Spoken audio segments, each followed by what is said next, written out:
Hi everybody, it's Honest John again. People's opinions about the mentally ill are changing, and not for the better. Recent surveys have found that people are more afraid of mentally ill people, and more in favor of locking them up or forcing them to receive treatment, even if they don't want it. And the reason for this is clear and simple. Whenever a mass shooting incident occurs, right-wing politicians avoid talking about the real causes of gun violence here in the United States and pick an easy target who can't really stand up for themselves: the mentally ill. And look, I've got a master's degree in psychology. I worked for years as a counselor and in mental hospitals, and I'm all in favor of making treatment more widely available to people who suffer from mental illness. But the truth is that if you were magically able to cure every mental illness that exists, 96% of the violence that happens in the United States would still happen. The truth is, mentally ill people are no more likely to become violent than anyone else in the general population. And ironically, the same people who talk about mentally ill people as if they were the reason for mass murders are the same people who pass laws that make it easier for mentally ill people to get guns. The real reason why we have so much gun violence in the U.S. is that we have way too many guns, too easily available, and too many loopholes in our gun laws. It's just that simple. So let's take mass murder, for example. Who is likely to commit mass murder? They appear to break down into two different groups of people. People who are in a state of crisis in their personal lives, whether it's in their family or at work or both, and that both is usually the case.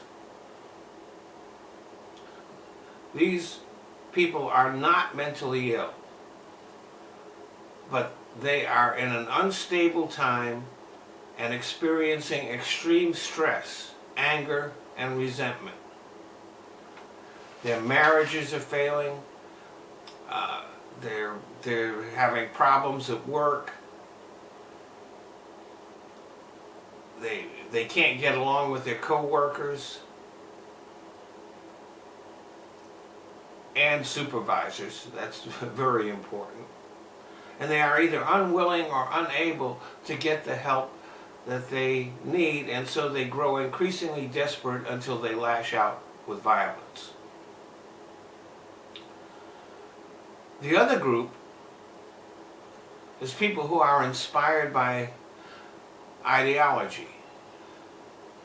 It can be the influence of terrorist groups like Al-Qaeda and ISIS, or other extremist groups.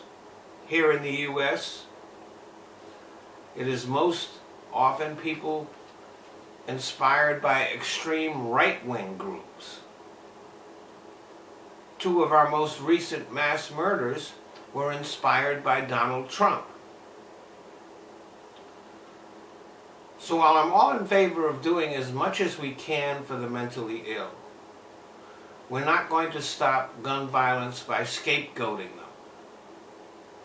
The only thing that will have any effect on it is toughening up our gun laws and eliminating the loopholes in our laws. Thanks for listening. Well, I want to thank you all for watching my videos.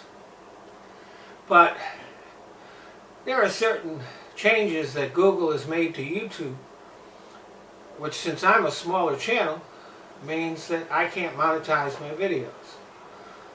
So I found places where I can. So instead of watching my videos here on YouTube, I'd appreciate it if you go either to Patreon or to Top Buzz. They let me monetize videos, and I don't even have to put commercials on. So, if you want to become a patron on Patreon, that's fine. If you don't, you can still watch the videos there. I've just kind of given up on YouTube. YouTube is just a place that I use so that I can put my videos in other places. So, Patreon, Top Buzz, the links are in the description box. Thanks a lot.